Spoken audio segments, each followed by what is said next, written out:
오늘 예수님의 12사도 인물 강에 약해도 쓰임받을 수 있습니다. 가룟유다에 대해서 말씀을 드리기를 원합니다. 예수 믿는다는 게 뭘까요? 그리스도인으로 산다는 것이 과연 뭘까요? 그것은 한마디로 말하면 예수님을 믿고 예수님의 말씀대로 순종하며 사는 것입니다. 그러니까 믿고 순종하는 삶, 이게 그리스도인의 삶입니다. 우리가 예수를 믿는 첫걸음이 구원받는 것입니다. 영적으로 태어나는 것이라고 말하죠. 이 구원을 어떻게 우리가 받습니까? 성경이 우리에게 이렇게 말합니다. 로마서 10장 9절 우리가 한번 한 목소리 읽어볼까요? 시작. 내가 만일 내 입으로 예수를 주로 시인하며 또 하나님께서 그를 죽은 자 가운데서 살리신 것을 내 마음에 믿으면 구원을 받으리라. 예수님을 내 마음의 주인으로 진실하게 믿고 고백하는 것입니다. 이 믿고 고백하는 것, 그래서 예수님이 나의 주인이십니다. 그분이 나의 주인이니까 주의 명령을 따라서 사는 것은 너무 당연한 것입니다. 그래서 그의 명령대로 그의 말씀대로 살겠습니다. 이 결정을 하는 거죠. 그리고 나서 이것으로 구원이 완성되지는 않습니다. 두 번째 반드시 해야 될 게 있습니다. 마가복음 16장 16절 우리가 한번 읽어볼까요? 시작. 믿고 침례를 받는 사람은 구원을 얻을 것이요 믿지 않는 사람은 정죄를 받으리라. 그 다음에 뭘 해야 됩니까? 침례를 받아야 됩니다. 그러니까 교회에서 주는 침례를 반드시 받아야 합니다. 어떤 사람은 침례를 왜 꼭 받아야 돼? 그래야지만 꼭 교회 구원받고 천국 가는 거야? 안 받으면 안 되는 거야? 왜 꼭 침례를 받아야 돼? 난 그런 게 싫어. 그렇게 강요하는 게 싫어. 라고 생각하는 사람이 있을 것입니다. 그런데 그렇게 하지 마십시오. 성경이 말하고 있는 대로 그냥 하는 거예요. 예수 믿는 게 뭐라고요? 주의 말씀을 믿으니 그분이 주인이시니 그 말씀대로 믿어서 내 기질, 내 경험, 내 기질, 내 어떤 주장과 상관없이 그의 명령대로 순종하는 것입니다. 이렇게 예수님을 주인으로 믿는 것, 그리고 그의 명령대로 교회 안에서 침례를 받는 것, 이거 크지 않습니다. 예수님 주인으로 믿는 거 대단한 믿음 아니잖아요. 또 예수님의 말씀대로 교회 안에서 침례 받는 거 뭐 대단한 순종 아니잖아요. 물에 그냥 잠겼다 바로 일어나면 되잖아요. 이렇게 아주 간단한 믿음, 간단한 순종. 그런데 이렇게 하고 나면 그 다음에 주신 하나님의 은혜와 축복이 너무 놀라운 거예요. 어떤 은혜와 축복을 주십니까? 사도행전 2장 38절 우리가 한번 읽어볼까요? 시작. 베드로가 이르되 너희가 회개하여 각각 예수 그리스도의 이름으로 침례를 받고 죄 사함을 받으라. 그리하면 성령의 선물을 받으리니. 이 회개가 뭡니까? 예수님을 나의 주인으로 믿는 것입니다. 그동안은 내가 주인이었어요. 내가 세상의 풍조대로 살았어요. 이게 주인이었다. 이제 회개, 메타노니아. 나의 마음과 생각의 틀을 바꿉니다. 예수님이 주인입니다. 고백을 하고 침례를 받으면 이 작은 믿음, 작은 순종을 하면 그 다음에 주시는 게 뭐라고요? 나의 모든 죄를 사해 주시는 거예요. 여러분, 이게 우리가 갖고 있는 이 작은 믿음과 작은 순종의 결과가 이렇게 어마어마합니다. 그뿐만 아니에요. 성령을 주신다는 거예요. 성령의 선물을 우리에게 주신다는 거예요. 이게 예수 믿는 거예요.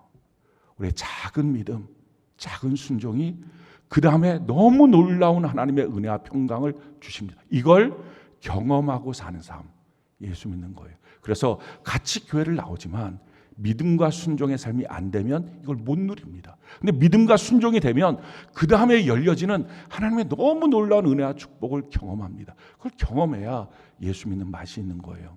우리가 전에는 다 어떻게 살았습니까? 저도 여러분도 다 똑같이 살았던 삶의 스타일이 있어요. 성경 것을 우리에게 이렇게 말합니다. 에베소서 2장 2절로 3절 우리가 한번 읽어볼까요? 시작. 그때 너희는 그 가운데서 행하여 이 세상 풍조를 따르며 공중에 권세 잡은 자를 따랐으니 곧 지금 불순종의 아들들 가운데서 역사하는 영이라. 전에는 우리도 다 그 가운데서 우리 육체의 욕심을 따라 지내며 육체와 마음에 원하는 것을 하여 다른 이들과 같이 본질상 진노의 자녀이었더니. 우리가 세상을 따라서 불순종한 사람이었어요. 하나님의 말씀대로 순종하지 않았어요. 또 예수님이 주인이시라서 그분을 믿고 따르는 게 아니라 내 마음과 내 육체가 원하는 대로 내가 주인 돼서 살았어요. 이게 우리 모습이었어요. 다 우리 똑같았습니다. 우리는 불순종하는 것이 익숙했고요. 내가 주인 돼서 살았던 삶을 살았던 사람입니다. 근데 여기서 하나님이 건져내신 거예요. 그래서 주의 말씀을 믿고 주의 말씀대로 순종할 수 있는 사람으로 우리 자신을 바꾸어 주신 것입니다. 이게 너무 놀라운 하나님의 은혜예요. 그래서 이때부터 우리가 사는 삶이 무엇입니까? 이렇게 순종하고 믿고 사는 이 길을 계속 걷는 것입니다. 그러나 이게 저절로 쉽게 되진 않습니다. 계속 내 마음속에 이 내 자아가 불끈불끈 어느 때 올라오고 내 판단도 내 경험도 내 분노도 화도 막 올라옵니다. 그러니까 그것을 날마다 쳐서 부인하며 사는 것입니다. 성경의 것을 이렇게 말하죠. 마태복음 16장 24절 우리 같이 한번 읽어볼까요? 시작. 이에 예수께서 제자들에게 이르시되 누구든지 나를 따라오려거든 자기를 부인하고 자기 십자가를 지고 나를 따를 것이니라. 주님 따라가는 길은 그냥 룰루랄라 하면서 쉽게 가는 게 아니라 자기 부인하는 거예요. 내 판단, 내 기질이 올라올 때 아니야. 나는 주님의 말씀대로 살 거야.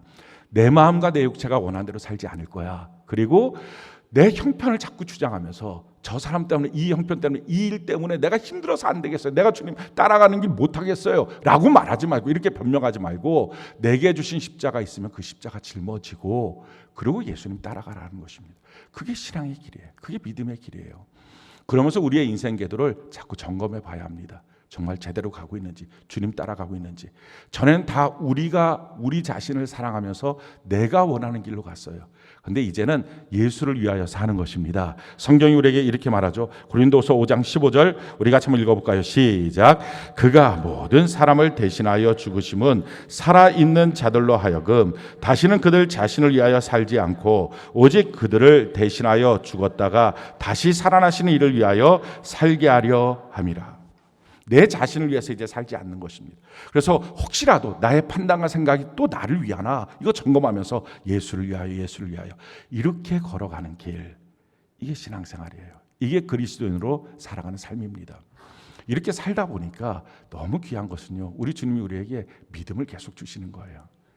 하나님의 말씀을 믿을 수 있게 믿음을 주세요. 세상 사람들은 성경을 그냥 책이라고 말하고 글이라고 말해요. 근데 예수 믿는 사람들은요, 이 성경을 보면서 하나님의 말씀이다 이렇게 믿어요.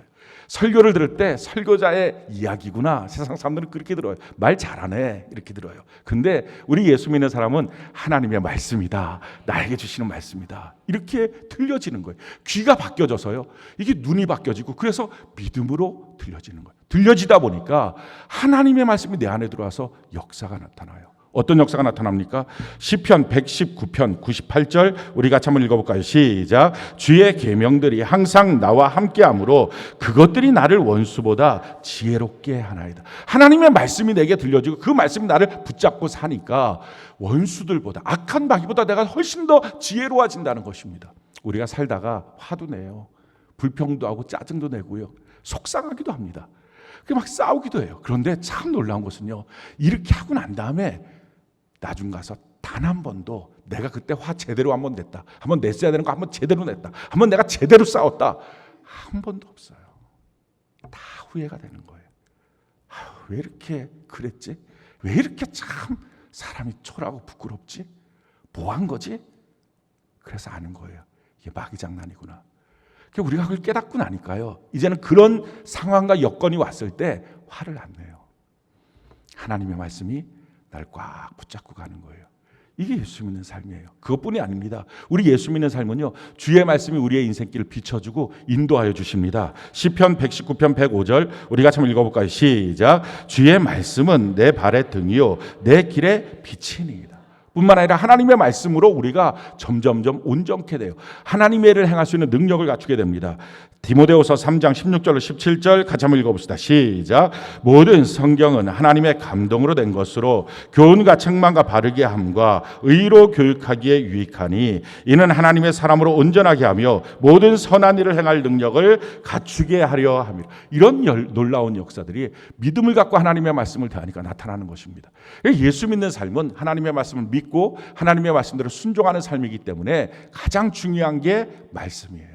말씀을 잘 듣고 말씀을 잘 읽고 말씀을 지키는 삶, 이게 그리스도인의 삶입니다. 전에는 우리가 어떻게 살았어요? 세상 풍조대로, 보이는 대로, 느껴지는 대로, 내 마음이 원하는 대로, 내 감정이 일어나는 대로 말하고 행동하고 살아왔어요. 근데 그렇게 원칙 없이 사는 게 아니라 이제는 하나님의 말씀을 듣고 믿고 그 말씀을 지키며 사는 것입니다. 성경이 우리에게 이렇게 말합니다. 요한계시록 1장 3절 같이 한번 읽어볼까요? 시작. 이 예언의 말씀을 읽는 자와 듣는 자와 그 가운데 기록한 것을 지키는 자는 복이 있나니 때가 가까움이라. 그리고 이게 복 있는 삶이라고요. 여러분들 꼭 하나님의 말씀을 읽기를 바랍니다. 우리가 매일 성경 통독 큐티를 합니다. 우리 교회 한 70% 출석 성도들의 등록 성도들의 한 70% 정도가 지금 이 매일 성경 통독 큐티를 날마다 하고 있어요. 어떤 분들은 하루에 한 장, 또 어떤 분들은 하루에 3장, 또 하루에 10장씩 이렇게 읽죠. 하루에 3장씩 날마다 성경을 읽으면 1년에 1독하고 10장씩 읽으면 1년에 3독을 합니다. 우리 아마 셀장님들 대부분이 제가 알기로는 한 10독 이상은 충분히 다 되신 것 같고, 웬만하신 분들은 5독, 뭐 7독, 뭐 20독, 또 어떤 분들은 한 50독 이렇게 하시는 분들이 있습니다. 그렇게 성경을 날마다 읽는 것입니다. 그렇게 성경을 읽고 그 안에서 주시는 말씀을 붙잡고, 우리가 큐티 밴드가 있잖아요. 그 큐티 밴드에다 올리고, 그리고 하루에 몇 번씩 이 말씀이었구나 다시 묵상하고 이렇게 사는 것입니다. 이 큐티가 주는 너무 놀라운 능력이 있는데, 이거는 내 삶이 어떤 상황인지를 보여주는 거예요. 그래서 예수 믿는 사람은요, 느닷없는 일이 절대 생기지 않습니다. 내가 전혀 알지 못하는 사건이 생기질 않아요. 우리가 주님의 말씀을 듣고 우리의 인생을 가거든요. 예수님이 우리의 목자십니다. 목자를 따라가는 양이 어떻게 따라갑니까? 목자의 음성을 듣고 따라갑니다. 주의 말씀을 듣고 알고 그 말씀을 듣고 따라가는 것입니다. 내 삶이 보여지는 거예요. 그러니까 당황하지도 않아요. 두렵지도 않아요. 왜? 어떤 일이 생겨도 하나님의 말씀을 통해서 이미 알고 있기 때문에 그렇습니다. 근데 만약에 설사 큐티 말씀이 기억이 안 나도 무슨 일이 탁 생겼어요. 그러면 그 생긴 일 때문에 당황하는 게 아니라 겁내는 게 아니라, 오늘 큐티가 뭐였지? 하면 이해가 되는 거예요. 이런 일 때문에 이런 일이 생겼구나. 또 자기 큐티가 아니더라도 이 공동체 안의 큐티를 서로 보니까 그 안에서 하나님이 이렇게 하시는구나. 이해가 돼요. 여러분, 자기 삶에 어떤 일이 생겨도 이게 이해가 되고 납득이 되고, 그러니까 이해되지 않거나 납득되지 않는 일은 예수 믿는 사람 속에서 한 명도 없는 거예요. 다 되는 거예요. 그리고 예측이 되는 거예요. 내 삶이 어떤지. 그래서 그 길을, 내가 가는 길이 뭔지 가는 거예요. 그게 내 발의 등이고 내 길의 빛입니다. 주의 말씀이 이렇게 우리를 인도하시는 거예요. 근데 혹시 여러분들 가운데, 저는 큐티 날마다 하는데 안 그렇던데요? 큐티 날마다 하고 은혜롭게 올렸는데 느닷없이 일 생겨서 당황해서 죽는 줄 알았는데요. 이런 분들 있을 거예요. 그런 분들에게 꼭 드리고 싶은 말씀이 이거예요. 큐티 잘 하셔야 돼요. 제대로 하셔야 돼요. 그럼 여러분들이 불끈하고 뭐가 올라올 수 있어. 나 날마다 시간 내서 하는데 뭘 어떻게 더 잘하라고. 학생이 열심히 공부했어요. 날마다 빠짐없이 공부했어요. 그래서 시험을 봤어요. 100점 만점에 30점이었어요. 반 평균이 80점인데. 그럼 이 아이가 화가 나 있을 때 선생님이 와서 뭐라 그러겠어요? 너가 공부 좀 더 열심히 잘해야 되겠다. 제대로 해야 되겠다. 부모가 뭐라 그러겠어요? 너 공부하는 방법 모르나 보다. 너 좀 제대로 해야 되겠다. 하지 않겠어요? 그럼 큐티하면 하나님의 말씀으로 자기 삶이 해석이 돼요. 근데 내 마음을 비우지 않고 큐티를 하니까, 그냥 허겁지겁 말씀이 뭐야 올리기 위해서 숙제처럼 하니까 안 보이는 거예요. 큐티하는 이유, 목자 되신 예수님이 나를 이끌어 가시는 거예요. 그게 보여지는 거예요. 내 삶은 단 한 번도 이상한 일, 이해되지 않는 일은 생길 수가 없는 거예요. 그것이 그리스도인의 삶입니다. 그렇게 해서 어떤 일이 생겼어요. 자기가 해결할 수 없는 문제가 생겼어요. 그럼 어떡합니까? 그렇게 해서 하나님께 기도해야 되겠죠. 기도를 어떻게 해야 돼요? 이 문제 해결해 주세요라고 기도하지 않는 거예요. 하나님 앞에 우리가 구해야 될 약속이 있잖아요. 그 약속 우리가 다 알아요. 그게 뭐예요? 영시의 말씀이에요. 올해 말씀이 뭐예요? 여호와를 기뻐하라. 그가 내 마음의 손을 내게 이루어 주시리로다. 그리고 주일 예배 말씀이 있어요. 이게 약속이라고요. 그러니 이렇게 하는 것입니다. 만약에 내 삶 속에 어떤 돈 문제가 생겼어요. 건강의 문제가 생겼어요. 관계 문제가 생겼어요. 자, 그러면 어떻게 해야 되냐고요? 큐티를 보면 이게 이런 거구나. 이런 일들 때문에 이런 문제가 생겼겠구나. 이런 하나님의 좋으신 뜻이 이 안에 있구나. 그러니 이 일 때문에 내가 두려워할 필요가 없겠다. 하나님이 함께 하시니까, 인도하시니까 겁낼 필요가 없지라고 마음을 안심하고 두려워하지 않고 염려하지 않고 그걸 놓고 하나님 앞에 기도하는 거예요. 하나님, 돈 문제 해결해 주세요. 이런 기도가 아니라, 하나님, 주의 말씀 그대로 이런 상황이라 할지라도 내가 여호와를 기뻐하겠습니다. 기도와 예배와 전도로 나아가겠습니다. 하나님, 그럴 수 있는 능력을 주세요. 내가 주님 앞에 더 변화되고 성숙할 수 있는 은혜와 능력을 주세요. 이렇게 기도하는 이 기도가 어떻게 응답이 안 되겠어요? 그러니까 기도가 응답이 안 된다는 사람은요, 정말 이상한 거예요. 살아계신 하나님 앞에 기도하는데 어떻게 응답이 안 돼요? 기도를 잘못하니까 응답이 안 되는 거예요. 아마 여러분들이 생각할 때, 그럼 그 문제 생긴 돈 문제는 어떻게 해요? 그 건강 문제, 질병 문제 이런 것들은 다 어떻게 해요? 그거는 내가 하나님 앞에 구하는 게 아니라 하나님께 맡기는 것입니다. 믿음으로 맡겨야 된다고요. 그래서 그냥 그 문제는 하나님 맡아주세요 맡기고, 하나님 나는 이것과 상관없이 나는 주님이 내게 주신 약속 그대로 이 상황 속에서도 믿음이 잃지 않고 앞으로 전진하겠습니다, 도와주세요 하면 그걸 주님이 맡으셨으니 내가 일 처리하고 내가 관심 갖는 것보다 훨씬 더 멋지게 하나님이 해결해 주신다는 거예요. 그게 성경이 우리에게 그것을 이렇게 말씀하고 있죠. 누가복음 12장 29절로 31절 우리 같이 한번 읽어볼까요? 시작. 너희는 무엇을 먹을까 무엇을 마실까 하여 구하지 말며 근심하지도 말라. 이 모든 것은 세상 백성들이 구하는 것이라. 너희 아버지께서는 이런 것이 너희에게 있어야 할 것을 아시느니라. 다만 너희는 그의 나라를 구하라. 그리하면 이런 것들을 너희에게 더하시리라. 아직도 교회당 안에 와서 세상 사람들이 했던 신앙과 기도의 방식대로 하는 거예요. 세상 사람들 어떻게 한다고? 먹을 것, 입을 것, 지금 당장 터지는 이 문제 하나님 어떻게 해요? 문제 바라보고 문제 때문에 전전긍긍하다가 문제 놓고 기도하고 문제 속에 빠져서 불신앙이 되는 거예요. 하나님이 해결해 주지 않는다고. 기도하다가 교회 떠나가고, 예수 믿는다고 신앙생활 하다가 예수 안 믿겠다고 그러고 해준 게 없다 그러고. 왜? 문제 보라보고 왜 문제가 지금 생겼는지 이해도 못하고 그냥 캄캄한 장님처럼 전전긍긍하고 문제만 붙잡고 기도하다가, 성경은 말합니다. 그거 아버지가 없는 자들이 그렇게 하는 거야. 세상 사람들이 그렇게 하는 거야. 예수 안 믿는 사람들이 그렇게 기도하는 거야. 여러분들 혹시 그렇게 기도하십니까? 세상 사람들이 하는 방식이에요. 하나님을 믿는 사람은 어떻게 한다고? 그렇게 기도 안 하는 거예요. 그냥 하나님의 나라를 구하는 거예요. 내게 주신 약속을 구하는 거예요. 그리고 하나님께 그건 통째로 맡겨버리는 거예요. 내가 하는 것보다 더 멋지게 그거 아시는 하나님이 해결하여 주시는 것입니다. 이게 신앙생활이에요. 그러니 어떤 일이 생겨도 뭐가 두렵겠어요? 해석이 되는데, 이해가 되는데, 구할 제목이 있는데, 내가 가야 될 길이 분명한데, 내 문제를 맡겨주시고 일할 수 있는, 그걸 멋지게 만드시는 능력의 하나님 아버지가 계신데, 아니 도대체 뭐가 두려워요? 그러니 아무 두려움도 염려도 없는 삶, 이게 그리스도인의 삶이에요. 성경이 그래서 우리를 이렇게 말하죠. 이사야 41장 10절 우리 같이 한번 읽어볼까요? 시작. 두려워하지 말라. 내가 너와 함께함이라. 놀라지 말라. 나는 내 하나님이 됨이라. 내가 너를 굳세게 하리라. 참으로 너를 도와주리라. 참으로 나의 의로운 오른손으로 너를 붙들리라. 그렇습니다. 두려워할 필요가 없어요. 염려할 필요가 없어요. 전에 우리 어떻게 살았어요? 겁나고 두렵고 어떻게 살아야 될지 모르고 막막하고, 그러면서 자기가 원하는 육체의 욕심대로 살다가 안 되면 또 화나고 싸우고, 이게 우리 모습이었어요. 불순종하고. 근데 여기서 건져내신 거예요. 믿음을 주어서 주의 말씀을 듣고 믿고 주의 말씀대로 순종할 수 있고, 그래서 이렇게 멋진 인생으로 해석이 되는 삶으로, 내 삶의 조명이 다 비춰지는 삶으로, 어디로 가야 되는지 길잡이가 있는 삶으로 갈 수 있는 인생으로 완전히 바뀌어진 거예요. 이게 예수 믿는 삶이에요. 그러니까 예수 믿는 삶은 그냥 평일날 똑같이 살다가 주일날 하루 교회에 오는 게 아니고요. 이렇게 예배 한번 드리고 하나님 이거 도와주세요 하고 어쩔지 모르는 마음으로 돌아가는 게 아니라 완전히 격이 다른 인생, 이게 예수 믿는 거예요. 그런데 우리가 오늘 보게 된 이 가룟 유다는요, 끝까지 변화되지 않는 제자예요. 오늘 우리가 그런 사람을 다루게 될 거예요. 끝까지 안 변화됐어요. 이런 예수 믿는 맛을 전혀 누리지 못했어요.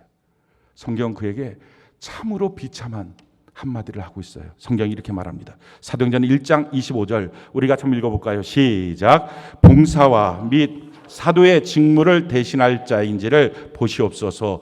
유다는 그 직무를 버리고 제 곳으로 갔나이다. 유다를 향해서 뭐라고 말합니까? 원래 그 직무를 우리랑 같이 하고 있었어요. 사도의 역할을 같이 하고 있었어요. 근데 그러다가 보니까 그는 제 곳으로 갔어요. 원래 지가 있던 곳으로 그는 갔어요. 원래 그가 있었던 불순종의 곳으로, 원래 그가 있었던 자기 마음과 자기가 육체가 원하는 삶의 그곳으로 그가 갔어요. 그는 끝끝내 변화되지 않는 제자예요. 예수 공동체였다고요. 예수님의 말씀을 날마다 들었다고요. 예수님의 기적을 날마다 봤다고요. 그리고 12사도가 같이 있었던 그 아름다운 공동체예요. 근데 그 공동체에서 3년 반을 있었는데 끝내 안 바뀌었어요. 게다가요, 이 가룟 유다가 갖고 있는 배경은 너무 예수 믿기 좋은 배경이었어요. 가롯이라고 하는 것이 성이 아니고 그가 출신하고 있는 동네예요. 고향이에요. 가롯이라고 하는 동네는 헤브론 남쪽에 있는 동네입니다. 유다 지파의 본고장이에요. 그러니까 이 가롯 유다라는 이름 있잖아요. 유다 지파 사람이잖아요. 그러니까 이 사람은 아주 유다 지파, 이스라엘의 왕권을 갖고 있던 지파잖아요. 예수님과 같은 지파였잖아요. 이 지파의 본고장 출신입니다. 나머지 제자 11명은 다 갈릴리 출신이에요. 갈릴리에서 무슨 천하게 나겠느냐, 천박한 동네 출신인데 가룟 유다만 전혀 달라요. 그러니까 이 가룟 유다는 아주 혈통이 좋은 사람이에요. 지금 우리로 따지면 신앙의 명문가문 출신이에요. 모태 신앙이에요. 부모 다 예수 믿고 자기 주변도 다 예수 믿고 예수 믿기 너무 좋은 집안의 그 출신이에요. 게다가 재정을 맡고 있었어요. 신뢰감을 갖고 있던 사람이라는 거죠. 게다가 젤로 땅원 출신입니다. 정신이 오르진 사람이었다는 거예요. 정의감도 있었고 애국심도 있었던 사람이에요. 거기다가 그는요, 제자들과의 그 관계, 인격적인 교제권이 굉장히 좋았던 사람입니다. 마지막에 보면 예수님이 누가 나를 파는지 이 떡을 초에 찍어서 그 입에다 넣어주는 사람이 나를 판다 하고 그 제자들이 있는 자리에서 떡을 초에다 찍어서 그에게 줍니다. 그걸 받아 먹고 가룟 유다가 나가요. 근데 그 장면을 보면서 야, 저놈이구나, 예수 파는 놈이, 그렇게 생각하는 사람 한 명도 없었어요. 다 그 장면을 보고 가룟 유다가 지금 재정을 맡고 있으니까 우리를 위해서 뭔가 쓸 것을 사러 가나 보다. 가룟 유다가 예수를 팔어? 상상도 못했어요. 그렇게 교우 관계가 좋았던 사람이에요. 그러니까 지금 우리로 따지면요, 참 인간관계 좋고 그리고 부드럽고 편하고 출신 좋고 모태신앙이고 너무 신앙생활 잘하고 이렇게 멋진 모습을 갖고 있었던 사람이에요. 사실은 끝까지 안 변한 사람이에요. 그런데 사실은요, 이 가룟 유다에 대한 설교는 별로 우리가 할 필요가 없는 설교이기도 합니다. 왜냐하면 우리 중에 누구도 가룟 유다인 사람은 없어요. 성경이 그에 대해서 이렇게 말씀을 합니다. 마태복음 26장 24절 우리가 한번 읽어볼까요? 시작. 인자는 자기에 대하여 기록된 대로 가거니와 인자를 파는 그 사람에게는 화가 있으리로다. 그 사람은 차라리 태어나지 아니하였더라면 제게 좋을 뻔하였느니라. 우리가 어떤 사람 보면서 참 그 사람 그 자리에 안 갔으면 좋았을 걸. 무슨 일이야? 그 망신도 안 가고 인생 망가졌네. 그 사람 그 회사 안 들어가면, 그 사람은 그 일을 안 했으면, 그 사업 안 했으면, 그 사람이랑 결혼 안 했으면 이렇게 할 수는 있어요. 근데 우리가 어떤 사람을 보면서 태어나지 말았으면 이런 말은 안 해요. 근데 가룟 유다는 예수님이 넌 태어나지 않았으면 좋겠다. 그래서 성경이 대표적으로 그를 향해서 막이라고 말해요. 이렇게 말들은 사람이 없어요. 그러니까 우리들 중에 이런 가룟 유다 같은 사람은 없는 거죠. 사실은 오늘 설교 내용은 우리와 상관없는 내용일 수 있어요. 그럼에도 불구하고 우리가 꼭 들어야 될 것은요, 가룟 유다를 통해서 주시는 교훈이 매우 중요해요. 왜냐하면 가룟 유다는요, 가룟 유다로 태어나서 어쩔 수 없이 가룟 유다로 살다가 운명적으로 가룟 유다로 죽은 사람이 아니에요. 그는 가룟 유다가 되지 않을 수많은 가능성의 길들을 하나님 주셨지만 자기가 선택해서 가룟 유다로 갔고 마침내 자기가 선택해서 가룟 유다가 돼버린 사람이에요. 그래서 지금 우리는 어떤 선택을 하고 있는지, 지금 우리는 우리 마음이 어떤지 오늘 말씀을 통해서 한번 점검해 봐야 합니다. 왜 가룟 유다는 그 좋은 환경에서, 그 좋은 여건 속에서 끝까지 변하지 않았을까? 제일 첫 번째는요, 가룟 유다는 진지하게 단 한 번도 예수님을 자기의 주인으로 믿고 받아들이고 고백한 적이 없어요. 제자들이 다 예수님을 위해서 처음에는 선생님, 랍비어 이렇게 불렀어요. 근데 나중에 가서 다 바뀌었어요. 나의 주, 나의 하나님 이렇게 다 바뀌어졌어요. 근데 유일하게 가룟 유다는 마지막 순간까지 랍비어 이렇게 불러요. 단 한 번도 그의 마음속에 한 번도 예수님을 나의 주인, 그분이 나의 모든 것입니다, 그분은 나의 사랑이십니다, 이렇게 고백을 안 한 거예요. 가룟 유다도 예수님을 보면서 예수님이 참 멋있다고, 카리스마 있다고, 멋지다고, 그를 따라가면 복 받을 것 같다고, 그를 따라가면 내 인생이 잘 될 것 같다고, 그가 능력이 많으니까 내 삶이 좋아질 것 같다고 하는 믿음을 갖고 그를 따라가긴 했어요. 그렇지만 단 한 번도 그분이 나의 주인이라고, 나는 그분 앞에 나의 모든 생애를 맡긴다고 하질 않았어요. 그분은 예수님을 진짜로 사랑한 적이 없어요. 아니, 사랑을 몰랐어요. 그 대표적인 예가 바로 이것입니다. 요한복음 12장 3절 6절 우리 같이 한번 한 목소리 한번 읽어볼까요? 시작. 마리아는 지극히 비싼 향유 곧 순전한 나드 한 근을 가져다가 예수의 발에 붓고 자기 머리털로 그의 발을 닦으니 향유 냄새가 집에 가득하더라. 제자 중 하나로서 예수를 잡아줄 가룟 유다가 말하되 이 향유를 어찌하여 300데나리온에 팔아 가난한 자들에게 주지 아니하였느냐 하니 이렇게 말하면 가난한 자들을 생각함이 아니요 그는 도둑이라 돈깨를 맞고 거기 넣은 것을 훔쳐 가미로라. 그는 이 300데나리온이나 되는 이 값비싼 향유, 그럼에도 불구하고 이 가난한 여인의 전 재산과 같은 이거를 주님 발 앞에 쏟아붓는 그 사랑을 몰랐어요. 여러분, 사랑하면 어때요? 다 주고 싶잖아요. 뭐가 아까워요? 사랑하는 그에게. 내게 있는 거 다 줘도 아깝지 않잖아요. 그걸 몰랐어요. 그게 너무 아까운 거예요. 근데 이 아깝다고 하는 이 사람이 사실은 뭐예요? 거기서 돈 깨서 돈 빼가려고. 더 안타까운 것은 이날 밤이거든요. 이날 낮에 대제사장 찾아가서 30냥 받고 예수 팔겠다고 돈 갖고 온 가룟 유다예요. 그 돈 받아올 정신은 있어도 거기서 향료가 깨는 그 여인을 향해서 그게 낭비라고 아깝다고 말하고 있는 거예요. 우리 마음 한번 점검해 봐야 돼요. 정말 어떤지. 주님께 복 받을 생각은 하고, 주님 때문에 더 잘된 생각을 하고, 주님 때문에 병 나을 생각은 하고, 주님 때문에 내 사업 잘 될 생각하고, 내 자녀 잘 될 생각은 하지만 주님 앞에 내가 드리는 것은 아무리 작은 것도 너무 아깝고, 그 시간도 아깝고, 그 물질도 아깝고, 주님 이용하여 살기는 원하지만 주님 앞에 쓰임 받기를 원하지 않는 모습. 혹시 이런 모습이 있습니까? 성경이 우리에게 이렇게 말해요. 고린도서 13장 5절 우리 같이 한번 읽어볼까요? 시작. 너희는 믿음 안에 있는가? 너희 자신을 시험하고 너희 자신을 확증하라. 예수 그리스도께서 너희 안에 계신 줄을 너희가 스스로 알지 못하느냐? 그렇지 않으면 너희는 버림받은 자들. 예수님이 내 안에 계시는 줄. 정말 예수님을 내가 진지하게 내 마음에 나의 인생의 주인으로 고백하고 모셔드렸는지 이거 점검해 보셔야 합니다. 두 번째, 왜 가룟 유다는 끝까지 변화되지 않았을까? 마음 관리를 하지 않았어요. 가룟 유다에 대한 평가가 크게 보면 두 가지 평가가 두 줄기가 있어요. 한쪽 평가는 동정론입니다.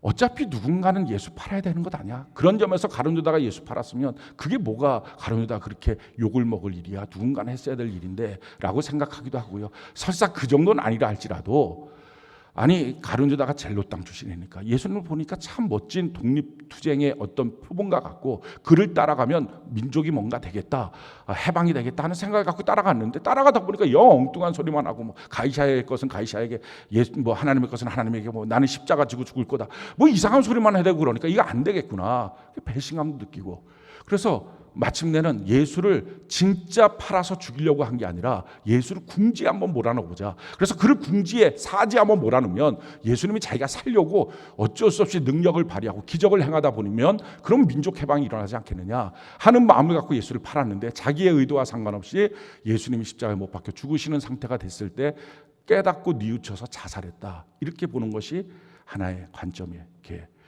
동정론으로 가룟 유다를 보는 것입니다. 반대쪽도 있어요. 이 반대쪽은 말도 안 되는 얘기 하지 말라고. 얼마나 더럽고 추잡한 놈인지 모른다고.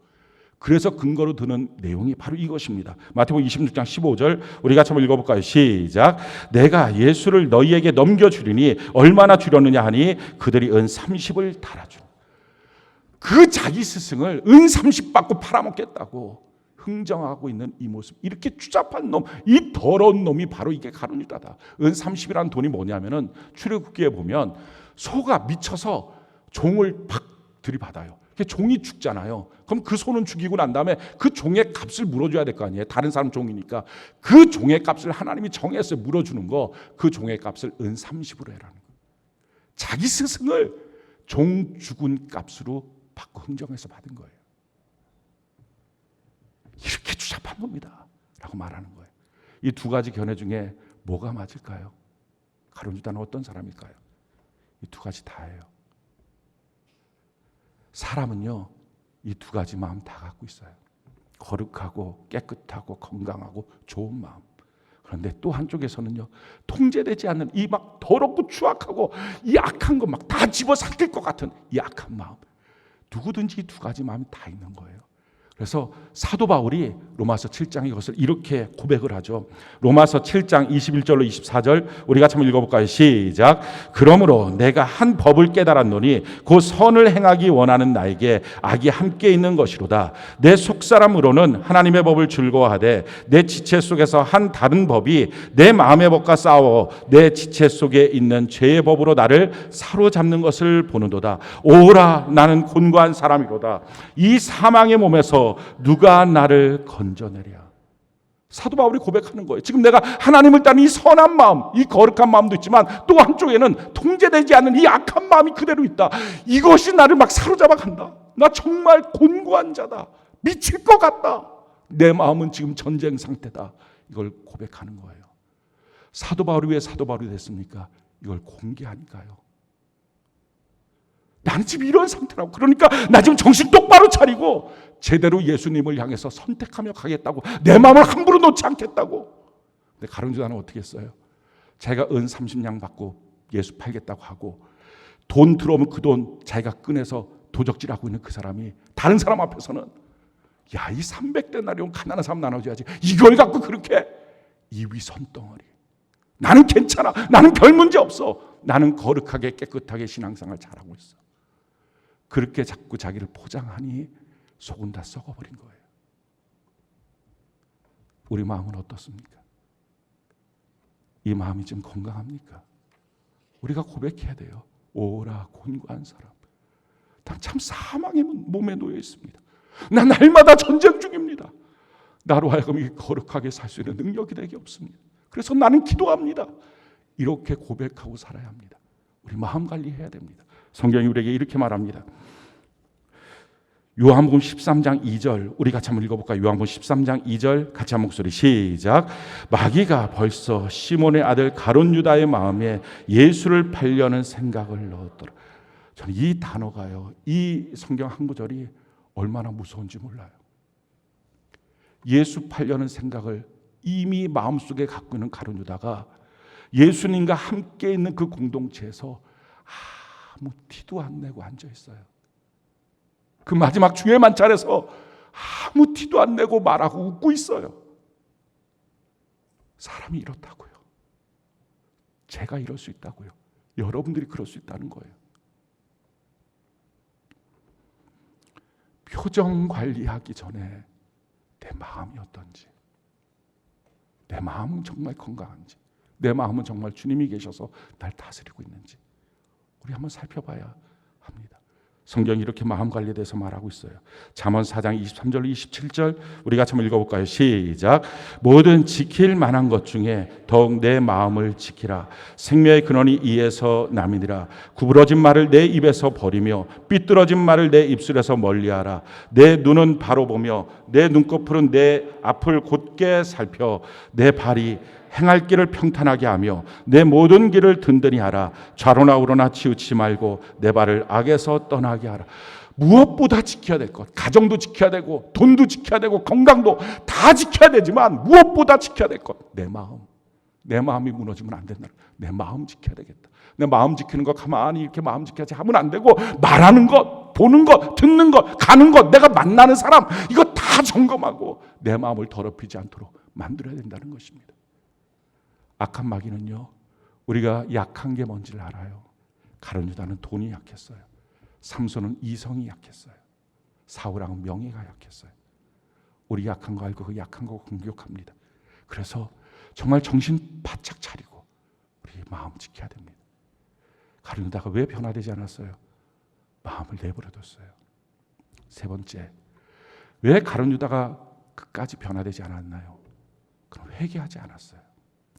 여러분, 우리에게 주신 최고의 축복이 뭡니까? 그게 회개예요. 성경이 우리에게 이렇게 말합니다. 요한일서 1장 9절 우리 같이 한번 읽어볼까요? 시작. 만일 우리가 우리 죄를 자백하면 그는 미쁘시고 의로우사 우리 죄를 사하시며 우리를 모든 불의에서 깨끗하게 하실 것이. 우리가 어떤 죄가 있어도 하나님 내가 정말 잘못했어요. 진심으로 하나님께 나가서 회개하면 우리의 모든 죄를 다 씻어주십니다. 가룟 유다는요 평생에 회개하지 않았어요. 요한복음 13장에 보면 예수님께서 이 가룟 유다를 사랑하셔서 그를 회개시키려고, 너 돌이켜야 돼, 너 그렇게 하면 안 돼. 그래서 이 요한복음 13장 한 장에만 5번에 걸쳐서 예수님이 가룟 유다를 회개하려고 하는 시도를 하십니다. 제일 첫 번째 시도가요, 요한복음 13장 1장이에요. 1절이에요. 유월절 전에 예수께서 자기가 세상을 떠나 아버지께로 돌아가실 때가 이런 줄 아시고 세상에 있는 자기 사람들을 사랑하시되 끝까지 사랑하시니라. 끝까지 사랑하시는 것을 발을 닦아주는 걸로 표현했어요. 그 발을 닦아주면서 예수님의 제자들을 예수님이 닦아주시면서 가룟 유다의 발도 닦아줬어요. 이미 은 30냥 자기 팔겠다고 갖고 온 그 가룟 유다의 발을 닦아줬어요. 주님의 마음은 이 사랑을 받으니 너가 회개하라, 돌이켜라. 근데 아무 표정의 변화도 없이 자기 발을 닦게 했어요. 너무 답답하니까 예수님 말씀하십니다. 두 번째요, 요한복음 13장 10절로 11절에 예수께서 이르시되 이미 목욕한 자는 발밖에 씻을 필요가 없느니라. 온몸이 깨끗하니라. 너희가 깨끗하나 다는 아니라 하시니 이는 자기를 팔 자가 누구인지 아심이라. 그러므로 다는 깨끗하지 아니하다 하느니라. 다는 아니야. 이 중에 누군가 지금 빨리 돌이키고 회개할 자가 있어. 근데 그 말에 회개하지 않아요. 세 번째, 주님이 말씀하시면 요한복음 13장 18절에 내가 너희 모두를 가리켜 말한 것이 아니니라. 나는 내가 택한 자들이 누구인지 알미라. 그러나 내 떡을 먹는 자가 내게 발꿈치를 들었다 한 성경을 응하게 하려는 것이니라. 우리가 같이 떡 먹고 있는 이 자리에 한 사람이 나를 향하여 대적한다. 이 정도 됐으면 가룟 유다가 주여 바로 납니다. 내가 은 30냥 받고 왔어요. 돌이키면 되잖아요. 무릎 꿇으면 되잖아요. 주님이 어떤 분인지 아니까, 그 사랑이 뭔지를 아니까. 그런데 그걸 안 해요. 다른 사람들이 자기를 어떻게 볼까? 자존심 때문에. 망신당한다고 생각하니까. 네 번째, 주님이 그렇게 또 더 구체적으로 말씀하십니다. 요한복음 13장 21절에 예수께서 이 말씀을 하시고 심령이 괴로워 증언하여 이르시되 내가 진실로 진실로 너희에게 이르노니 너희 중 하나가 나를 팔리라 하시니. 이 정도 되면 돌아와야 되잖아요. 안 돌아와요. 마지막에 주님께서 결정적으로 말씀하십니다. 요한복음 13장 26절 이하에 보니까요, 예수께서 대답하시되 내가 떡 한 조각을 적셔다가 주는 자가 그니라 하시고 곧 한 조각을 적셔서 가롯 시몬의 아들 유다에게 주시니 조각을 받은 후 곧 사탄이 그 속에 들어간지라. 이에 예수께서 유다에게 이르시되 내가 하는 일을 속히 하라 하시니 유다가 그 조각을 받고 곧 나가니 밤이러라. 이 떡을 받으면 어떻게 해요? 그 떡을 자기 입에 줄 때 주여 정말 저였어요. 무릎 꿇어야 되는데 그렇지 않아요. 더 놀라운 사실은요, 그렇게 안 하고 그 자리에서 이렇게 가룟 유다가 말하는 거예요. 마태복음 26장 25절에 보니까 예수를 파는 유다가 대답하여 이르되 라삐여 나는 아니지요. 그 떡을 주는데 나 아니지요. 이위선. 근데 그 다음에 예수님의 말씀이 너무 가슴에 와서 닿아요. 예수님이 이렇게 말씀하세요. 대답하시되 내가 말하였다 하시니라. 그래, 너 아니라고 말한 것처럼 너 아니어야 돼. 너 여기서 돌이켜야 돼. 내가 지금 말했어. 근데 아무것도 아닌 양 그 떡 받아요.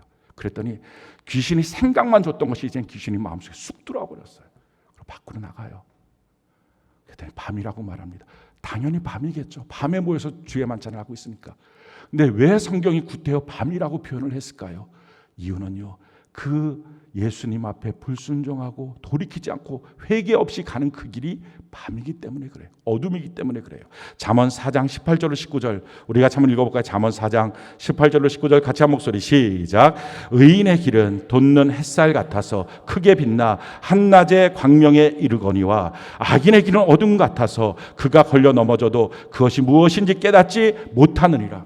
우리가 하나님 앞에 회개하지 않고 돌이켜서 악한 길로 걸어가고 있을 때는 자기 인생에 뭔가 부딪히고 자꾸 상처받고 힘든데 왜 그런지도 알지 못하는 거예요. 그런데 하나님의 뜻대로 걸어가는 길은 환하게 비쳐요.